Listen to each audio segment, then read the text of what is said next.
entidades biológicas e padrões básicos. Em entidades biológicas ou seres humanos, existem 4 padrões básicos para o seu funcionamento. São eles: padrão genético eletrônico de reprodução, padrão mestre comportamental, padrão emocional e padrão metabólico. Neste vídeo, veremos a operação de cada um desses padrões básicos e como eles se relacionam com o aspecto espiritual ou energético de cada indivíduo. Geralmente, o corpo humano é considerado como uma unidade. No entanto, esta unidade está composta por órgãos altamente especializados que trabalham em conjunto. Se nos aprofundamos em um órgão, veremos que é formado por tecidos, e este, por sua vez, por células perfeitamente ordenadas, cumprindo funções específicas. Se continuarmos nos aprofundando, nós podemos verificar que estamos diante de um microcosmo composto por milhões de células que estão preenchidas de átomos vibrando harmonicamente.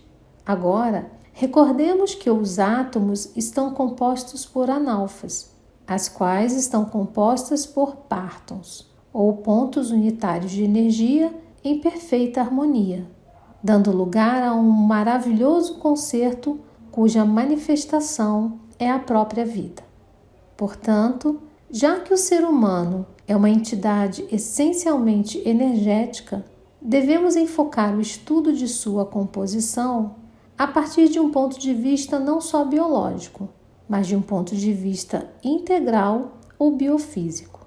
Assim, podemos tratar de compreender e entender as bases bioeletrônicas da engenharia biológica que dão lugar à manifestação do ser humano. Permito-me recordar que esta lição faz parte dos pilares básicos do conhecimento espiritual. Para entender toda a terminologia apresentada neste vídeo, é fundamental ter visto as lições anteriores. Formação das entidades biológicas e padrões genéticos. Na lição de mecânica quântica, parte 3, chamada Os 6 tipos de analfas, verificamos que toda partícula subatômica tem uma parte em terceira dimensão e uma contraparte em quarta dimensão, a qual permite que a existência da citada partícula seja durável. Contudo, cada célula de nosso corpo está formada por uma contraparte atômica em quarta dimensão. Portanto, todas as partículas que formam o nosso corpo em terceira dimensão têm uma contraparte similar em quarta dimensão. Por esta razão, podemos dizer que realmente temos 2 entidades biológicas, uma em terceira dimensão, denominada eu, e outra em quarta dimensão, denominada isto.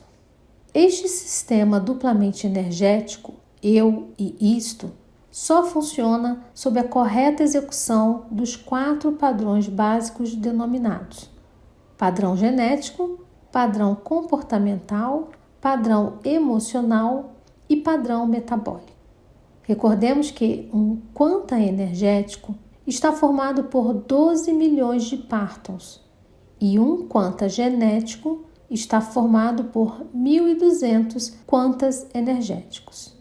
Vejamos como fazem esses 1.200 quantas energéticos para formar um quanta genético.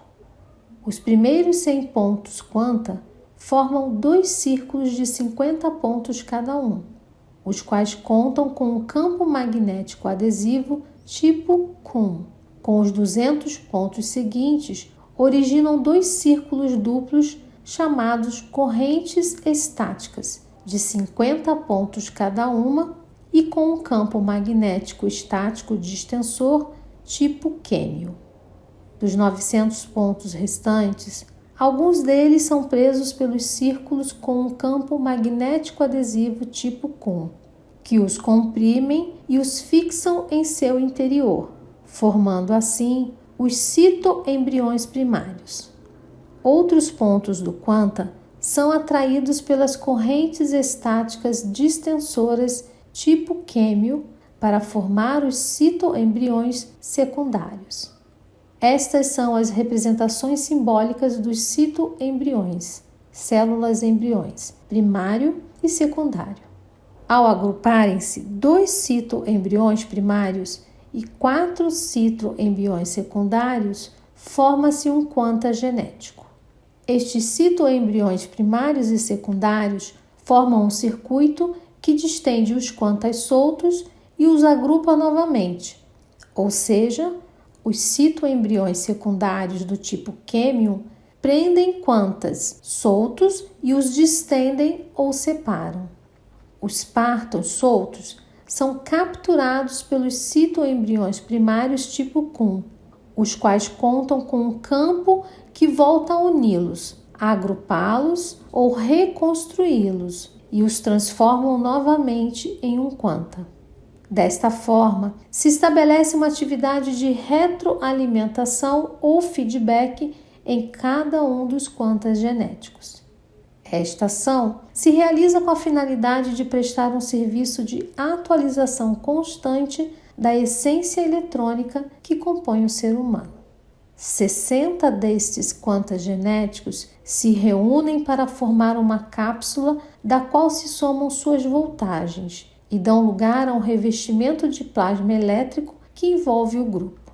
Recordemos que na lição de mecânica quântica, parte 3, vimos como se formavam as linhas mertânico-vídicas. Então, quando uma linha mertânico-vídica envolve a cápsula genética, forma-se uma unidade que denominamos gene ou genes eletroplasmáticos.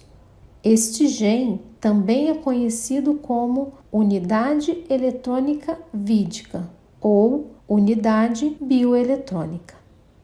Aqui podemos observar a cápsula de 60 quantas e a linha mertânico-vídica envolvendo esta cápsula de 60 quantas, originando o gene eletroplasmático.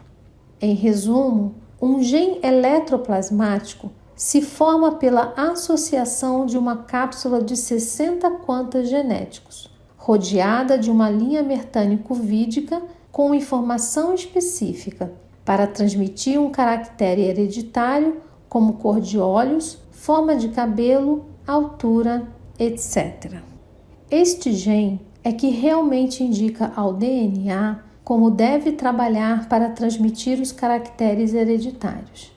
Este processo ocorre em todas as células do organismo, as quais continuamente multiplicam-se, mas ocorre principalmente nas gônadas ou órgãos sexuais, ovários na mulher e testículos no homem, pois são as células sexuais, óvulo e espermatozoide, aqueles que vão formar, por sua união, uma nova entidade biológica.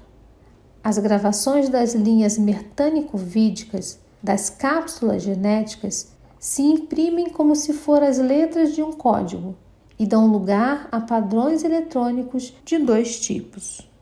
Os de base ou formação, os quais determinam a diferenciação das células e indicarão qual será sua forma, seu tipo de membrana, se possuirão axônio ou dendritos ou qualquer outra característica. Os de funcionamento, os quais estabelecem as ordens de trabalho das células regulando seu metabolismo, ou seja, os tempos de anabolismo e catabolismo de cada célula em particular.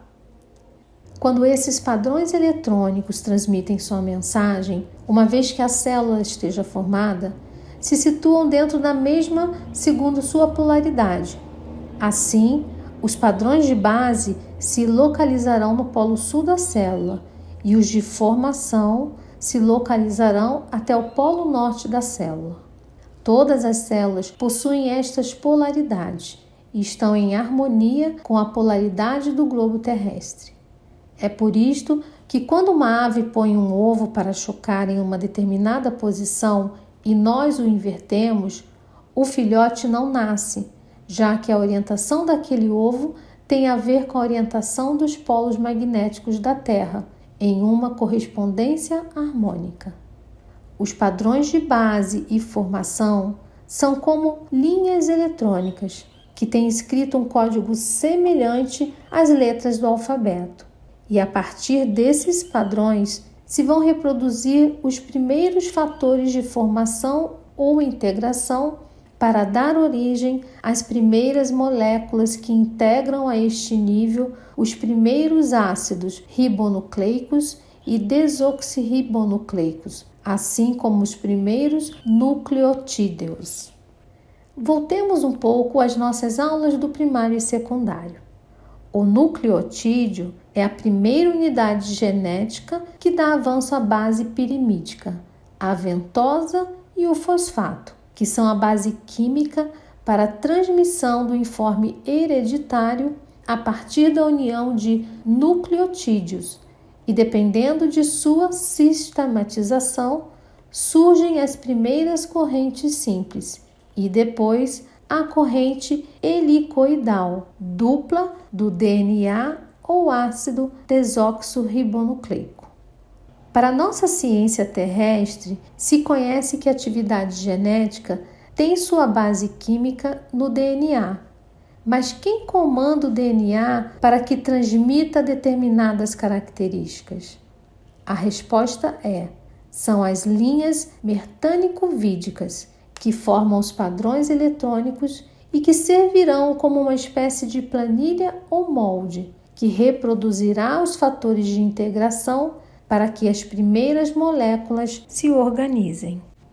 Os genes vão atrair-se entre si por ação do campo de seu revestimento eletrônico, dando origem a novas estruturas denominadas cromossomos. Pela atração de seu revestimento elétrico, os genes se unem um com o outro até formar correntes ou ramas de genes, que se denominam cromossomos eletroplasmáticos. Toda célula humana tem 46 cromossomos, graças aos quais as células filhas conservam as características morfológicas e funcionais das células progenitoras. No entanto, o óvulo ou célula sexual feminina e o espermatozoide ou célula sexual masculina unicamente contam com 23 cromossomos respectivamente, já que estas duas células, ao unirem-se, originam o zigoto, que será a primeira célula que terá 46 cromossomos. Ao unirem-se estas duas células, óvulo e espermatozoide combinam suas cargas cromossômicas, soltando suas correntes mertânico-vídicas, com suas gravações eletrônicas, originando uma nova estrutura de características energéticas denominada padrão genético eletrônico de reprodução. Este padrão genético de reprodução formará um pequeno corpo eletrônico, que será o molde ou planilha que ordenará os elementos atômicos e subatômicos para agruparem-se em moléculas, as quais formarão os órgãos e sistemas das duas entidades biológicas. Este processo é ignorado pela ciência terrestre, mas certamente este minúsculo ser luminoso fica totalmente estruturado nas 48 horas após a fecundação, ou seja, transcorridas 48 horas, estas linhas eletrônicas no plano etérico já têm uma forma de bebê diminuto e luminoso, que para este ponto tem uma medida de 2,05 centímetros de comprimento. No momento da fecundação, originam-se dois padrões genéticos, um em terceira e outro em quarta dimensão, que darão origem ao eu e ao isto, respectivamente. Posteriormente, o zigoto continuará dividindo-se e o padrão genético que ficará integrado dentro do corpo físico do feto, crescendo junto com este. O resto do conhecimento sobre a fecundação, a divisão celular, gêmeos univitelinos ou bivitelinos já se conhece e pertence à educação básica que todos recebemos. Por sua vez, Os siameses são produto de uma dívida kármica de ódio intenso entre as duas partes, na qual se predispõe um nascimento em tais condições para que, mediante esta união física, eles aprendam a cuidar-se e amar-se um ao outro. Os nascimentos múltiplos de trigêmeos ou mais, em geral, ocorrem quando, em vidas passadas, os grupos fizeram parte de seitas negras ou fizeram fortes pactos de sangue. Também ocorre quando se requer que todos eles trabalhem em uma causa em comum, produto também de pactos bons ou maus. Quando o bebê está completamente formado e na hora de sair do ventre materno, obviamente nascem ao mesmo tempo as duas entidades biológicas em terceira e quarta dimensões, mas sem esferas mentais, ou seja, são apenas as maquinarias biológicas, os veículos evolutivos. Estes unicamente vão converter-se em seres humanos completos quando o eu superior, que está em quinta dimensão, insere as esferas mentais dentro de suas cabeças. Isto ocorre entre o primeiro e o quarto dia de nascimento. Tríade inferior. As duas entidades se denominam eu em terceira dimensão e isto em quarta dimensão. Estas duas entidades, mais a entidade superior que está na quinta dimensão, são as que conformam o ser. Esta tríade inferior é que comumente na religião cristã se conhece como corpo, alma e espírito. A tríade inferior se apresenta como um triângulo com o vértice voltado para cima, o qual simboliza o homem buscando a Deus. Mas existe outra tríade, que é a superior, e se representa como um vértice para baixo, simbolizando a proximidade de Deus para o homem. Ambos os triângulos, ao unirem-se, formam a conhecida estrela de Davi, símbolo utilizado por diferentes escolas iniciáticas e ocultistas ao longo dos tempos, as quais já possuíam este conhecimento. Assim, começamos a ver o ensinamento oculto dos símbolos iniciáticos que está contido em forma de chaves geométricas. Veremos mais desses símbolos quando chegarmos ao padrão de comportamento. Os novos bebês. Considerando que todo o universo do manifestado e do não manifestado é essencialmente energia, é particularmente importante na vida familiar, em especial a mãe, levar uma vida emocionalmente equilibrada e sem angústias. E assim, os novos bebês que estão nascendo terão ótimas condições para desenvolver ao máximo suas qualidades de super-homem, que já possuem de forma nata. A partir de 1970, nosso planeta entrou cosmicamente em um nível superior. Por isso, todas as crianças que nasceram a partir desta data já vêm muito mais evoluídas.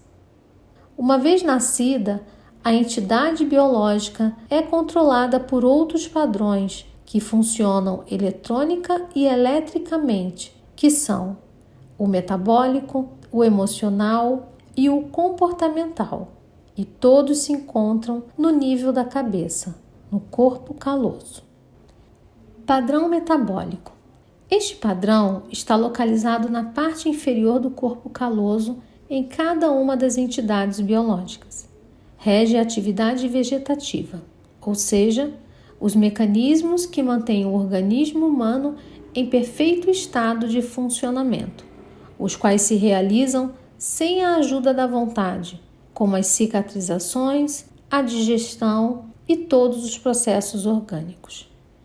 Este padrão é uma lâmina retangular formada por linhas eletrônicas que servem de base a uma lâmina de proteína chamada seroglobulina beta, cuja função é a produção de umidades essenciais com uma capacidade de -5 até +5 inframicrovolts, ou seja, quando o organismo tem que eliminar algum tipo de substância, se produz uma quantidade de 0 a -5, dependendo do que se necessite e quando precisa repor alguma essência, produz de +1 até +5. Para entender de uma melhor maneira, vejamos um exemplo. Suponhamos que você tem uma ferida que faz sua mão sangrar. No mesmo instante que esta ferida se produz, recebe a informação pelas terminações nervosas que levam o impulso elétrico da sensação de dor ao cérebro através dos canais correspondentes, e isto faz com que você tome consciência da sua ferida, e dali se transmite o impulso diretamente ao nosso padrão metabólico, o qual envia a ordem para trabalhar na zona afetada que chega ao cerebelo. Este processa a informação e dá uma ordem ao baço para que fabrique a essência requerida. O baço envia a essência Kun em voltagem de +5, a qual cumpre a tarefa de cicatrizar. Uma vez fabricada a matéria-prima correspondente, esta é enviada ao fígado, onde termina de se processar e daí é enviada através do sistema circulatório, chegando à mão, onde se dá o processo de cicatrização. Seguindo a ordem do exemplo anterior, se consegue compreender que o padrão metabólico funciona basicamente com 3 órgãos: o cerebelo, o fígado e o baço. Dessa forma, se mantém o equilíbrio dentro do organismo e se cria os mecanismos para restaurá-lo, através de sua manutenção ou, conforme o caso, fazer as correções. Atuação do padrão metabólico no caso de câncer. Através do sistema eletrônico interno, chega à esfera mental consciente a mensagem de haver um crescimento acelerado e descontrolado de células em determinada parte do corpo. Imediatamente, passa a informação ao padrão metabólico, que dá a ordem ao cerebelo de processar a informação e passar ao baço, que, por sua vez, envia a substância ao fígado e daí partem as essências elétricas para o lugar indicado. Quando estas chegam ao seu destino, a informação registra que a carga voltaica da enfermidade é mais potente que as cargas elétricas que podem enviar. Portanto, se dá a ordem de criar alguma defesa orgânica. Começa então a fabricar um tecido compacto que retarde o processo cancerígeno, criando um tumor para bloquear a desarmonia e evitar que afete a outros órgãos vizinhos. Deve-se ter conta que a causa que produz o câncer e qualquer outra afecção física tem sua origem no desequilíbrio de cargas que se transmitem através dos nossos próprios centros geradores de energia ou chakras. Métodos de cura. Existem diversos métodos de cura.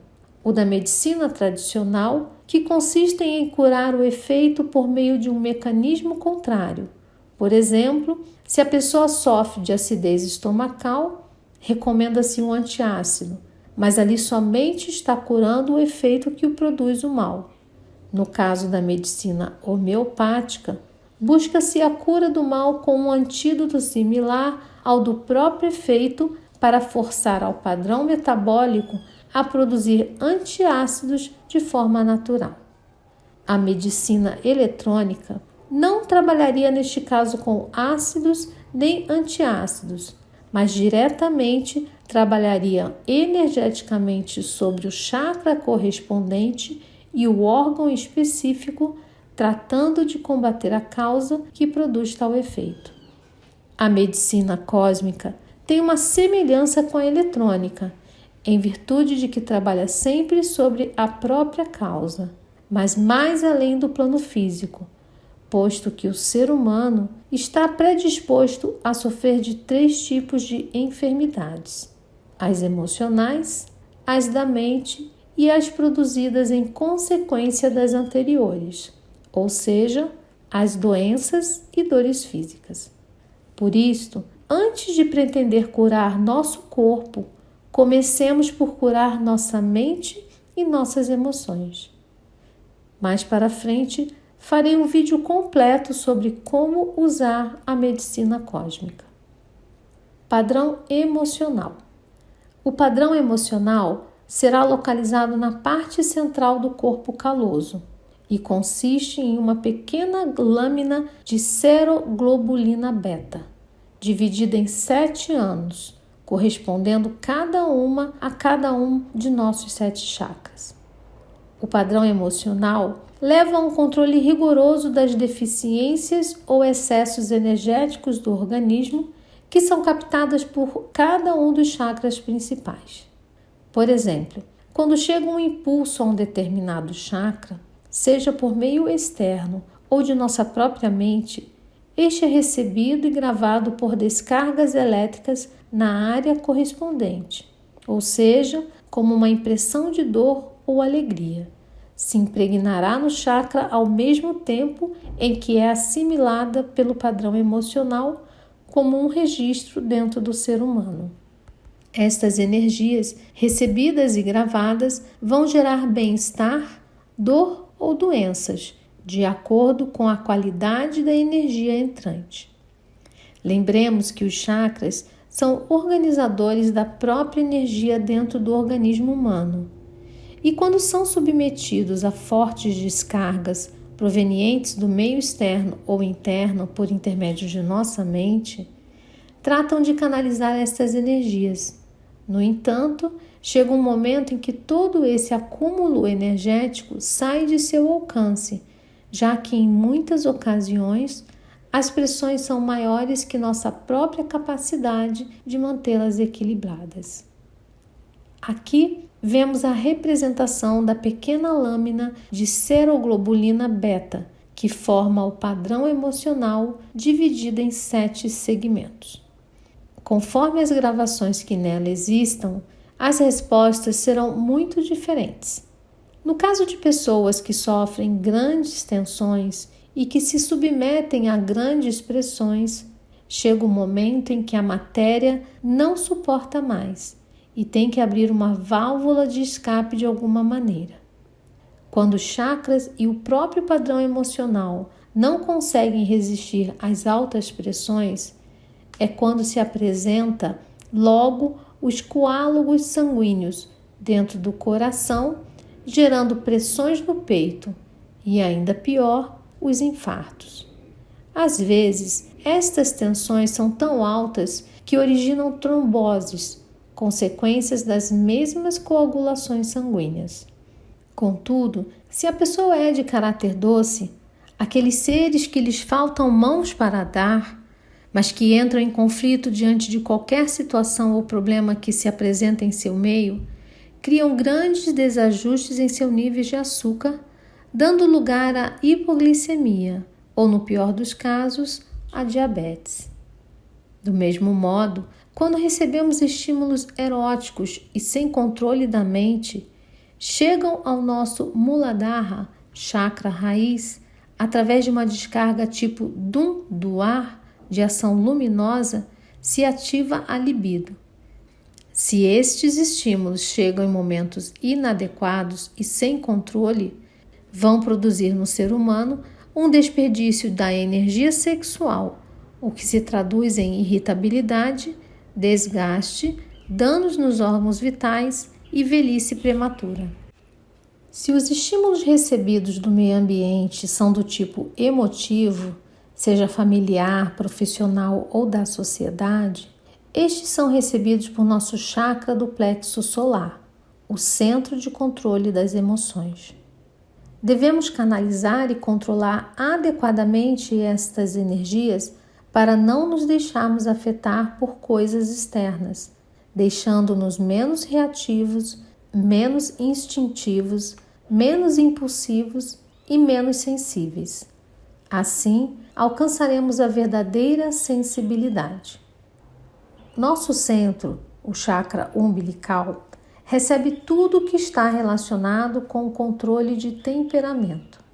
Recebe toda a reação de raiva e impulsos agressivos e é a fonte dos sentimentos de superioridade, agressividade, das palavras iradas e injustas para outros seres. O mesmo ocorre sobre este chakra quando se recebem energias discordantes através dos hinos, manifestações públicas, slogans e discursos que tentam manejar as massas, desencadeando as guerras e ressentimentos neste planeta. O homem tem permitido que constantemente se criem temores dentro de seus padrões energéticos e tem aceitado coisas inverossímeis que afetam seu próprio mundo através de suas criações mentais. Ao conseguir controlar e equilibrar o centro do chakra coronário, centro de controle da dúvida e do temor, estimularemos o processo de nutrição, fortaleceremos nosso sistema glandular, ativaremos as secreções internas, obteremos maior vitalidade, conseguiremos sabedoria, concentração, estabilidade, confiança, perseverança, paciência e equilíbrio. Aprendendo a controlar nosso chakra da garganta, centro regulador das ambições, do poder material ou espiritual, da inveja e da competência, entenderemos que a mudança não se dá fora, pelo externo, mas sim a partir do interno, permitindo que aflore a criatividade, sentindo o desejo de compartilhar e então surgindo a generosidade e o altruísmo. Ao harmonizar o centro do chakra frontal, centro de controle da imaginação e sabedoria, conseguiremos o discernimento, a clarividência, a clareaudiência, a abstinência e a temperança. Além disso, despertaremos ideias de dignidade, de grandeza, de veneração, sentimentos delicados e o domínio do espírito sobre a matéria. Conseguiremos refinar nossa própria linguagem e sermos mais cultos e sensíveis em nossa maneira de ser e de realizar. Exercendo o controle sobre o nosso centro, chakra cardíaco, centro do controle do livre-arbítrio, conseguiremos despertar a supraconsciência, entrando em consonância com o Pai de tal forma que os dois seremos um, e o que Ele é, nós seremos, e o que nós somos, será Ele. Na parte seguinte desta lição, aprofundaremos o padrão mestre e comportamental, o qual regula nosso comportamento de acordo com o que temos gravado nossas runas na tábua esmeraldina. Aproveito o tema dessa lição para fazer uma reflexão curta quanto à existência das entidades biológicas e à engenharia de sua concepção. Quero que você se aperceba da importância desta maravilhosa máquina que possuímos e que denominamos corpo humano. Um corpo que cresce constantemente quando alimentamos não só de matéria física, mas também de alimento intelectual e espiritual. Uma entidade biológica que se atualiza constantemente quando lemos um livro ou vemos um vídeo. Uma peça tecnológica que retém informação, a incrementa e a projeta, e melhor ainda, quem é ou quais são os arquitetos desta maravilha da engenharia biológica? Ou será que surgimos por geração espontânea? O ser humano, apareceu. Digamos que somos o produto da Mãe Natureza. Mas quem concebeu a Mãe Natureza em toda a sua perfeição para que servisse como habitat ideal para nosso desenvolvimento? Nós, seres humanos, somos criadores. Criamos ferramentas, construímos casas, temos o padrão genético para reproduzir vida. Isto quer dizer que Deus nos utiliza para que as coisas ainda não manifestadas possam ser manifestadas através de nós, para nosso próprio crescimento, para a nossa aprendizagem. Então, será possível que Deus tenha se valido de inteligência superior para a criação e aperfeiçoamento de nossas entidades biológicas? Isto nós veremos nas lições seguintes, que já começam a se mostrar muito melhores. Lembre-se, se você está vendo este vídeo, é porque você precisa. Que o amor de Deus esteja sempre com você.